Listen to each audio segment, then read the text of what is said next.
A paz do Senhor, tudo bem com você? Esse vídeo é de uma palavra que Deus colocou no meu coração e que eu quero partilhar contigo. Que ela possa tocar no teu coração, modificar a tua vida, fazer a diferença na tua história, tá? Me perdoe aí alguns defeitos. O fundo original desse vídeo não está muito bom, por isso você vai ver só as imagens do espetáculo da natureza que Deus nos concede a cada dia, né? E se você caiu aqui de paraquedas nesse canal, que você possa se inscrever e que você possa partilhar para que essa palavra possa modificar a tua vida e alcançar a vida daquele que também que não conhece Jesus. Ou até mesmo que conhece, mas precisa de uma força, precisa de ouvir a palavra. Porque a palavra diz que a fé vem por ouvir e ouvir a palavra de Deus. Que você seja abençoado, que essa palavra possa te modificar e te abençoar e abençoar aquele que te rodeia também, tá? Fique na paz do Senhor Jesus. Amém. Eu saúdo a igreja com a paz do Senhor. A palavra se chama o que você pode fazer para Deus? O Salmo 1, Salmo 1.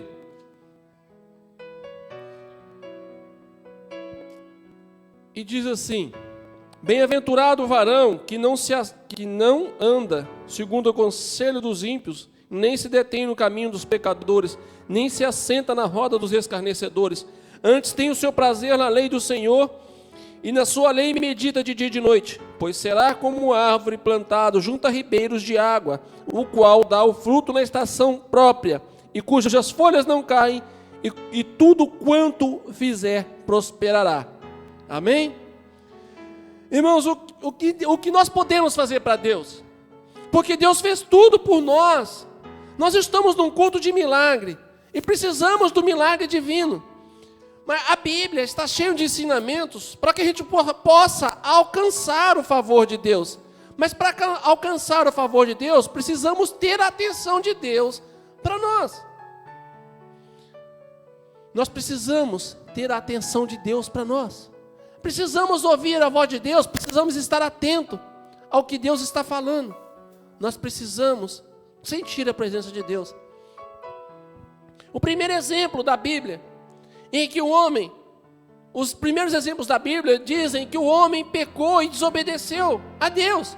Primeiro foi Adão, que não ouviu a voz de Deus, e Adão via Deus e vivia com Deus. Mais intimidade do que Adão teve com Deus, até que Jesus volte, é impossível, porque Adão via, estava com o Altíssimo, com o Todo-Poderoso, ele estava na presença da Santíssima Trindade, ele estava no paraíso, e ainda assim desobedeceu.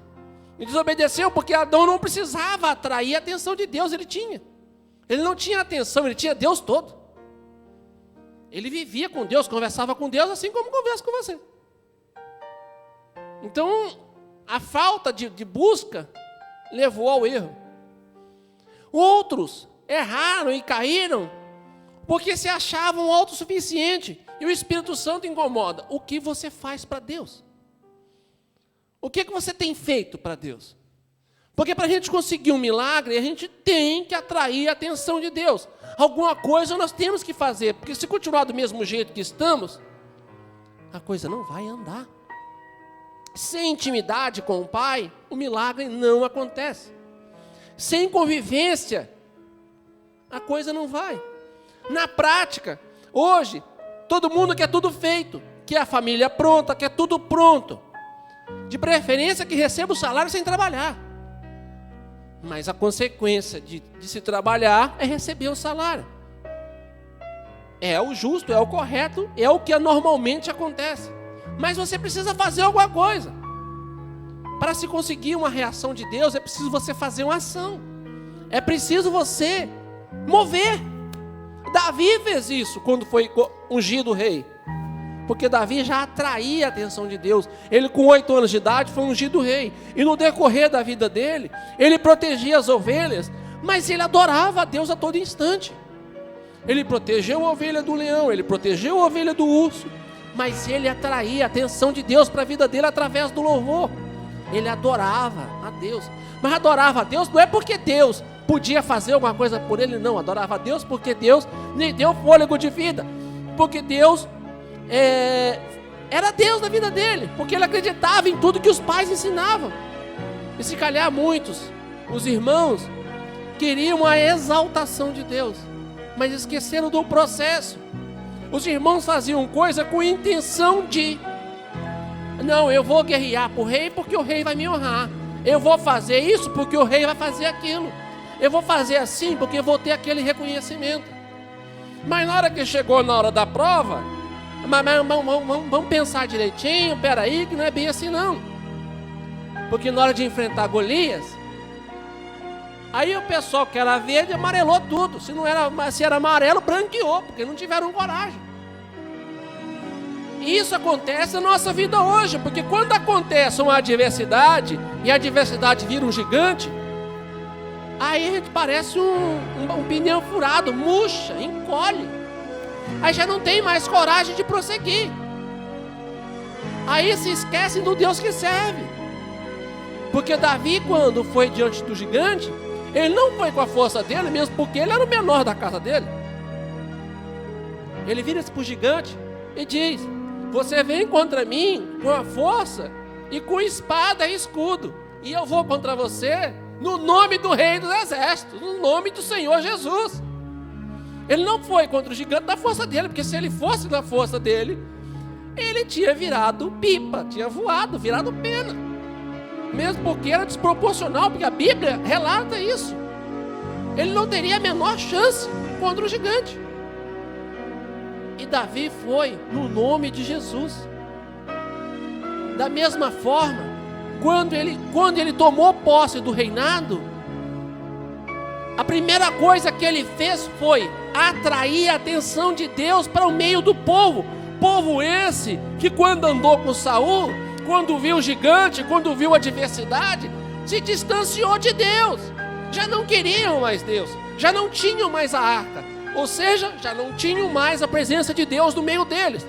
Se diziam nação eleita, se diziam cristãos, se diziam crentes, se diziam tudo. Mas colocaram o eu no meio e tiraram Deus. Era o eucentrismo, era eu sou, eu faço, eu posso, eu. E Deus não. E quando Davi foi atrair a presença de Deus para o meio do povo, no meio da nação eleita, o que ele fez? Ele fez para Deus e não fez para reconhecimento do povo. Ele tirou as vestes reais e se fez servo, como todos eles são. Porque a Bíblia diz, Jesus diz: em verdade vos digo que eu não faço acepção de pessoas. Então Deus não fez acepção de pessoa em relação a Davi. Davi entendeu isso, tirou as vestes e foi como o povo. Ele se fez povo.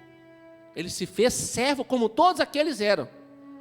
E dava 6 ou 8 passos e sacrificava ao Senhor. Sacrificava louvores e adoração. Quando ele conseguiu atrair a atenção de Deus. Quando ele conseguiu atrair a presença de Deus para o meio da nação eleita. E hoje, o que nós fazemos para atrair a presença de Deus para o nosso meio? O que nós fazemos para ter intimidade com o Pai? O que nós fazemos para ter intimidade com o Espírito Santo, que é o nosso Consolador? O que nós fazemos para ter intimidade com o nosso irmão Jesus, que vai nos levar ao Pai? Porque dizer que somos é muito fácil. Agora, viver o cristianismo já não é tão fácil assim. Porque para viver o cristianismo, aonde o Espírito de Deus está, há liberdade. Mas é uma vida de negação para o mundo. Porque o mundo jaz do maligno. O mundo oferece uma porta larga, uma porta vasta de pecados, uma porta vasta, que o salário daquilo é a morte. A consequência de se entrar pelo caminho mais fácil é a morte. E morte essa que Satanás, o inimigo das nossas almas hoje, prega como mentira, mesmo porque ele é o pai da mentira. Porque não existe morte. Existe uma passagem desse corpo que você habita, que saiu do pó e para o pó vai, para uma vida eterna. E uma vida eterna que pode ser no céu ou no inferno. Porque nós vamos lembrar de quem somos, vamos lembrar de onde saímos, o que fizemos, o que deixamos de fazer, nós vamos lembrar quem somos. A nossa alma é indestrutível, porque se fosse destrutível, Satanás já não existia mais. Se a morte existisse, Satanás não existia. Existe vida eterna no paraíso e vida eterna no inferno. É o que existe. Não tem recurso. Não há maneira. Nós devemos escolher o que queremos fazer. Vida eterna no céu ou vida eterna no inferno. A vida vai ser eterna. Aonde é que nós temos que escolher? Há sempre duas opções. No termo para executar, acontecer e atrair o milagre, nós estamos com Deus e vivemos com Deus e andamos na luz. No termo da porta larga, há muitos banquetes, há muita coisa boa, porque Satanás nunca joga nada podre em cima da mesa. Mas, por sua vez, o salário é a condenação, que ele chama de morte. Porque aquele que está fora de Cristo, condenado está. Está condenado. Está condenado ao largo de enxofre, ranger de dente, morte eterna. Lugar esse que aquele que está em Cristo não vai passar nem perto.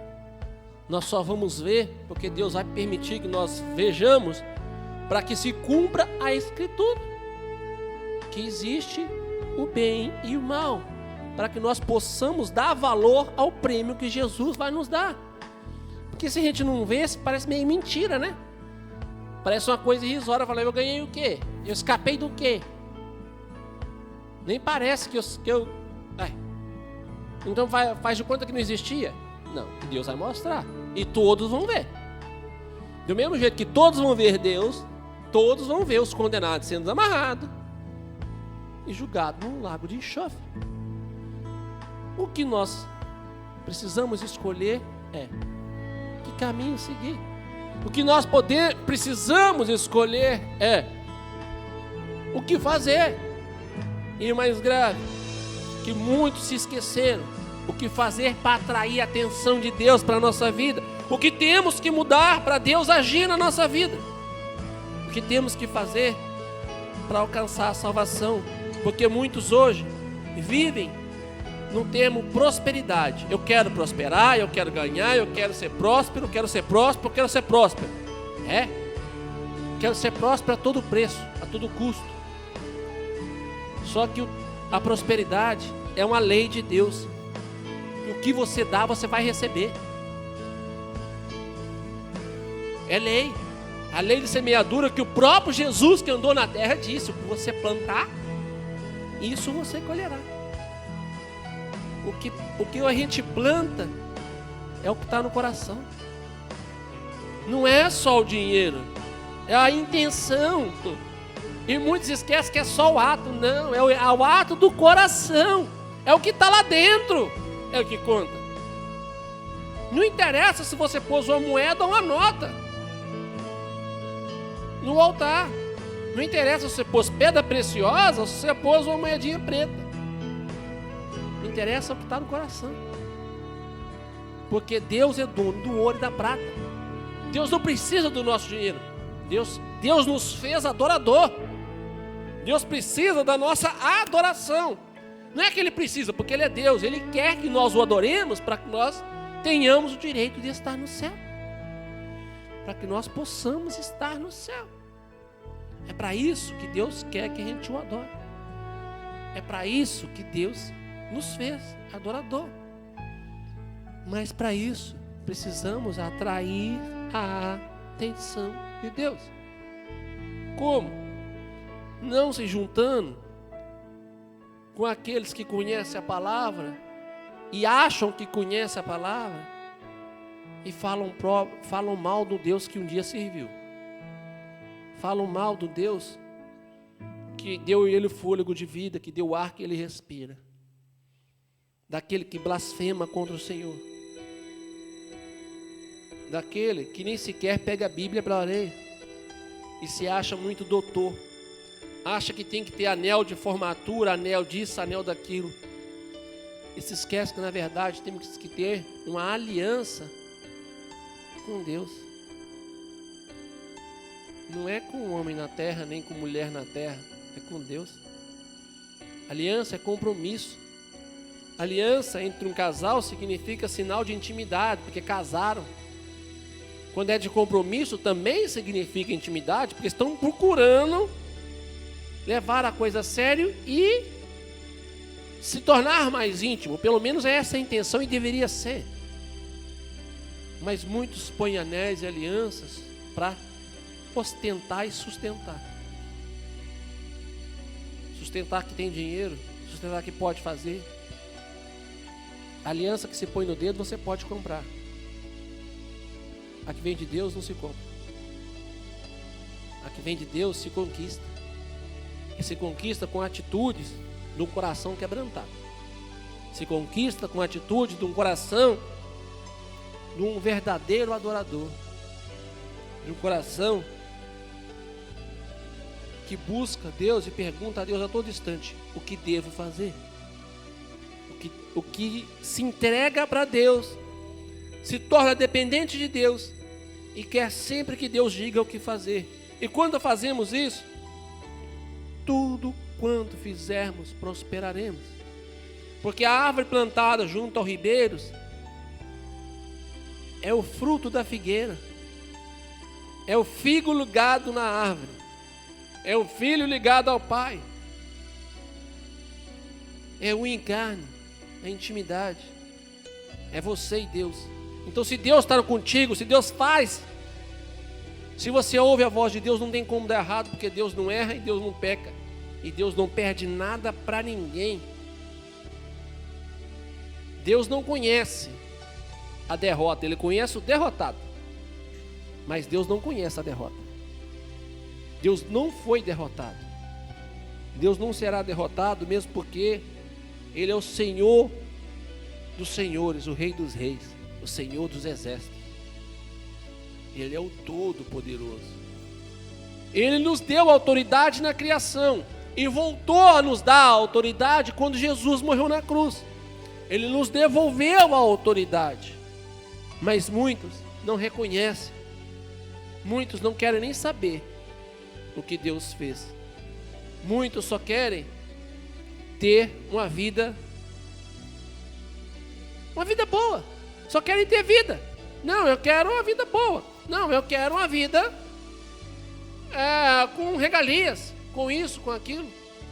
E se esquecem que a vida, para termos alguma coisa na vida, temos que ter intimidade com Deus.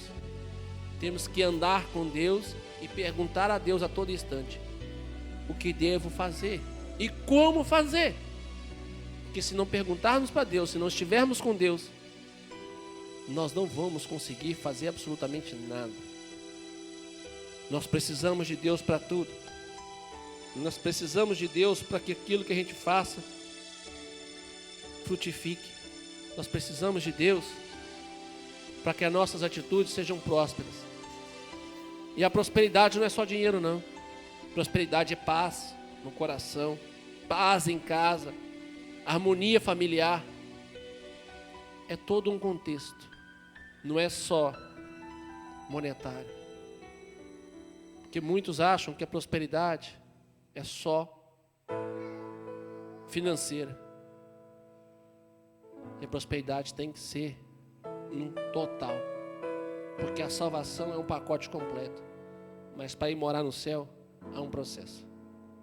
Nós temos que caminhar com Cristo dia após dia para conseguirmos atingir o favor de Deus. Amém? Pode desligar lá. Vamos adorar Deus mais uma vez. Vamos falar com Deus mais uma vez.